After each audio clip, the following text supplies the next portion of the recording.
Hello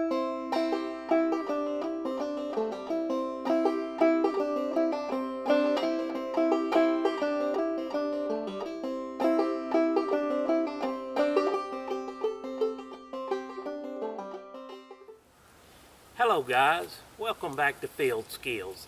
My name is David Fields, and today we're back out at our camp that we've been working on this fall and winter. I'm going to do a few things around here, some more of that piddling camp improvements, if you will. But before we do that, I want to share with you about some videos I intend to shoot over the next few weeks and months. Getting back to our core needs and priorities. If you remember one of the first videos I shot, I talked about the core needs, the core priorities we need when we're in a survival situation or in the woods trying to live. And those core needs all relate to the rule of threes. And if you saw that video or have seen others talking about it, the rule of threes is really pretty simple. A person can survive about 3 minutes without air or with a major arterial bleed situation. If you've been cut badly, shot, or whatever, you can bleed out in 3 minutes and you'll be dead. If you fall out of a boat or fall into a river, a fast-moving river, your priority, your number one need is your health and safety. Getting to dry land, getting your head above water, stopping the bleeding, whatever the situation may be, to take care of your personal health, your personal safety, before anything else matters. So our first core need or priority is our health and safety, making sure we're in a situation that everything's okay. We've saved our life, if you will. And now we need to start thinking longer term. So that's the 3-minute rule there. 3 minutes without air or bleeding. And falls with our health and safety as our core need number one. The next rule of three is the 3-hour rule.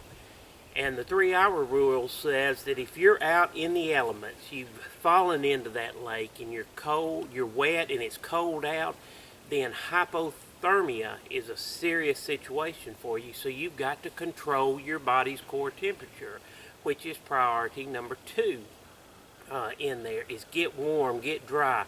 Or if you're out in the summer and it's hot and you're just about to have heat stroke, getting in the shade to cool your body down, controlling again your body's core temperature to get it cooled down.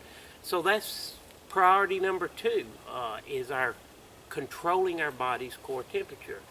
Then our third, or the third rule of 3, which relates to our third priority, is that you can survive about 3 days without water before dehydration sets in on you. So a key there is once you've taken care of your health and safety, you've gotten your body's core temperature under control, now you need to look for sustenance, which is our third priority.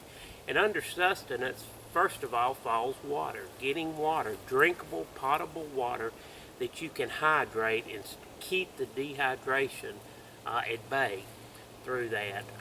And that leads in, sustenance leads into our fourth priority, and the third or fourth rule of 3, which is you can survive about 3 weeks without food.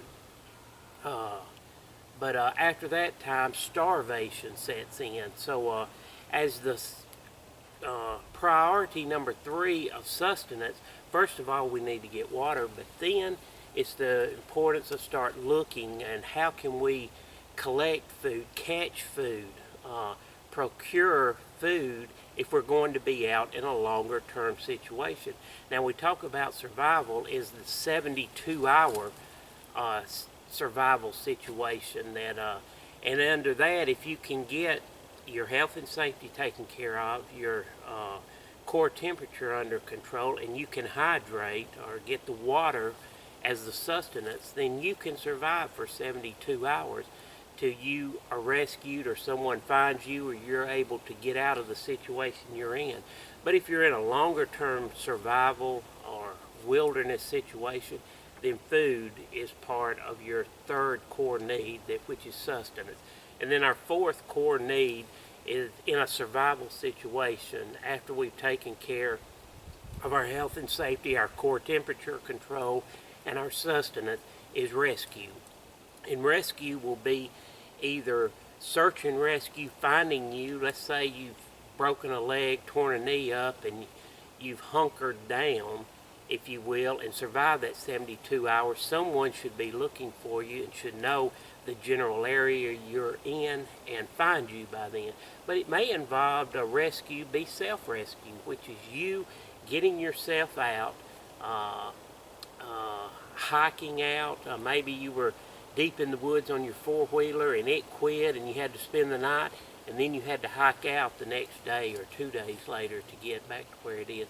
But that's self-rescue. But that fourth core need we need then is rescue. And I say all that just to remind us of one of the first videos I did, but also to set up some of the videos I want to be shooting in the future, here in the near future, and that's talking about these core needs that we have. And those, we're going to do one on our health and safety.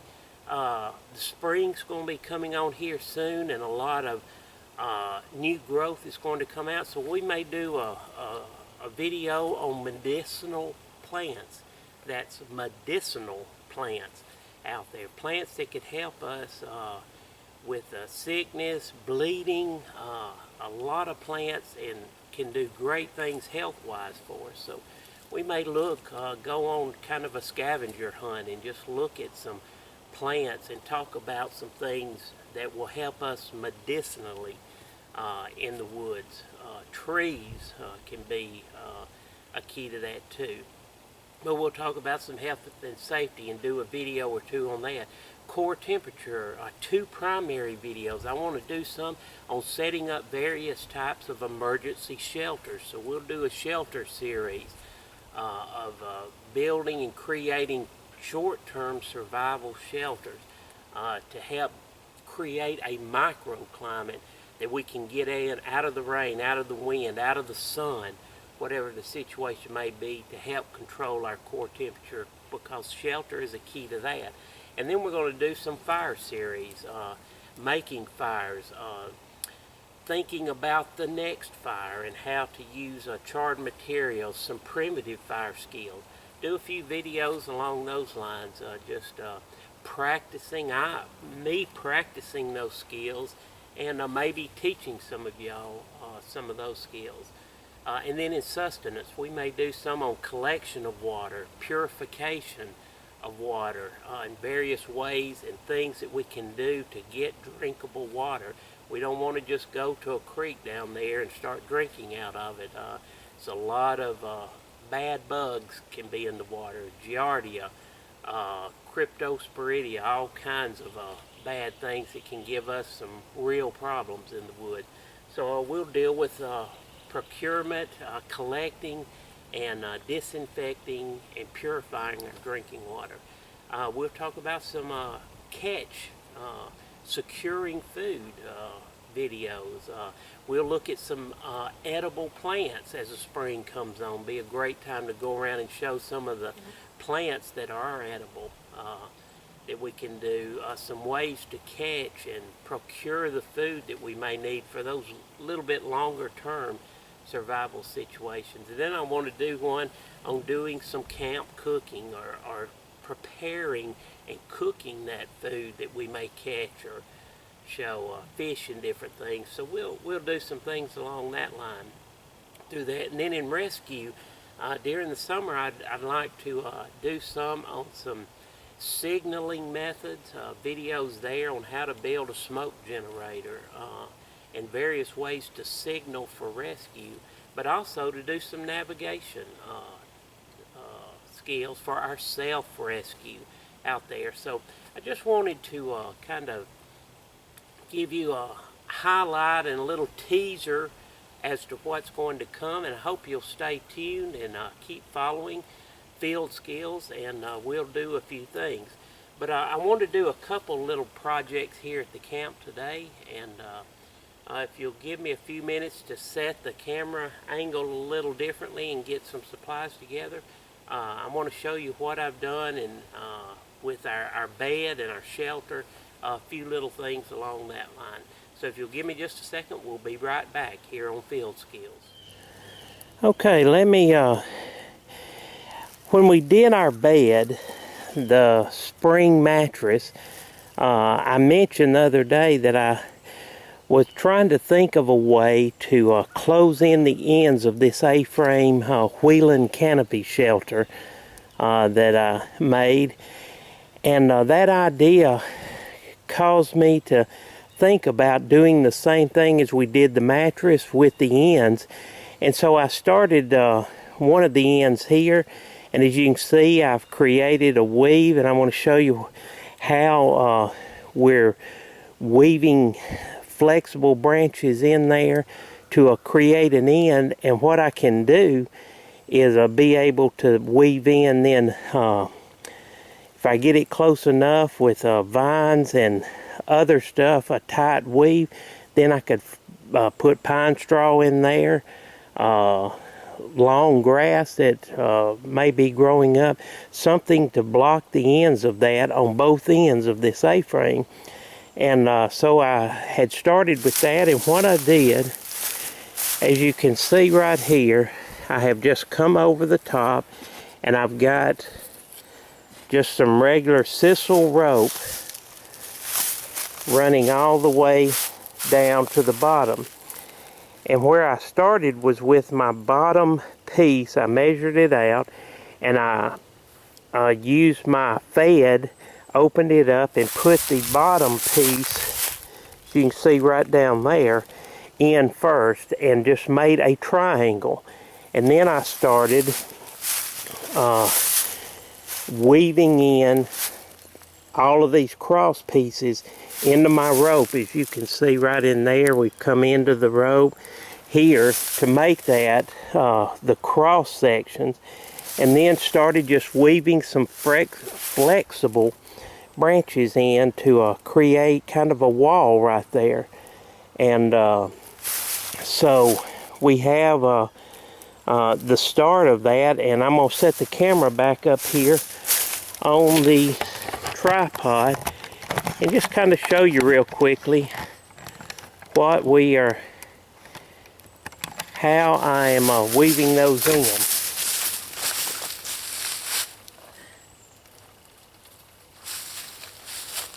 And as you can see, I've just got some very flexible pieces here, and we can just start at the top, and they will just flex over and through and down.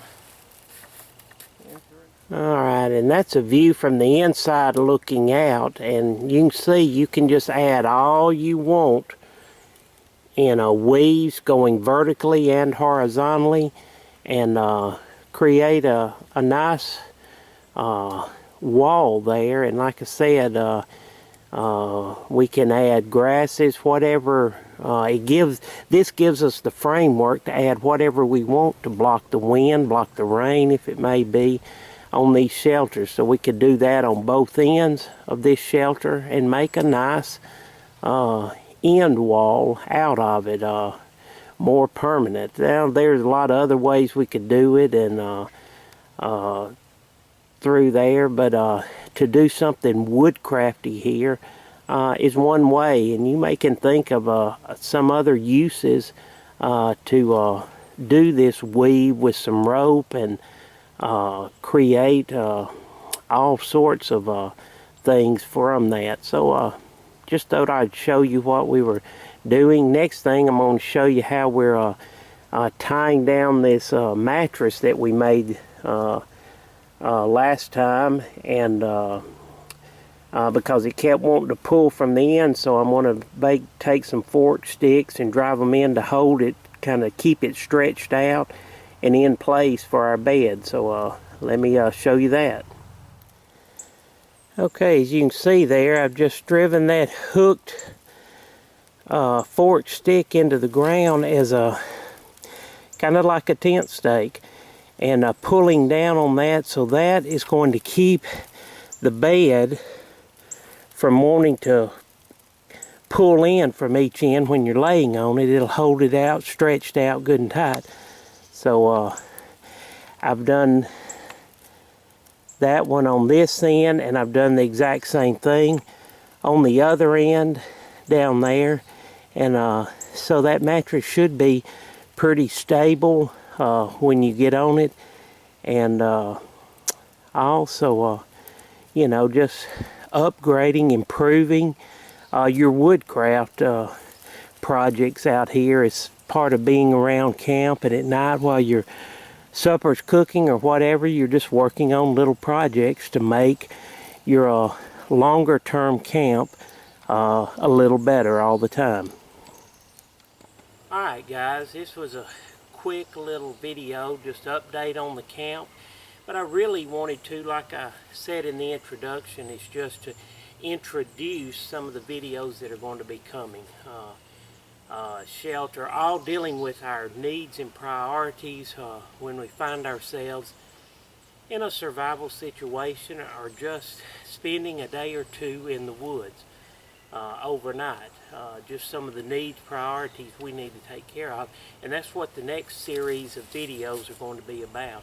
Shelter building, fire building for our core body temperature control, some medicinal plants, some edible plants, from our sustenance to our health side. So just a lot of different videos focused on those 4 core needs, which, to remind you, are our health and safety is number 1, controlling our body's core temperature. Number 2, sustenance being number 3, which is water and then food.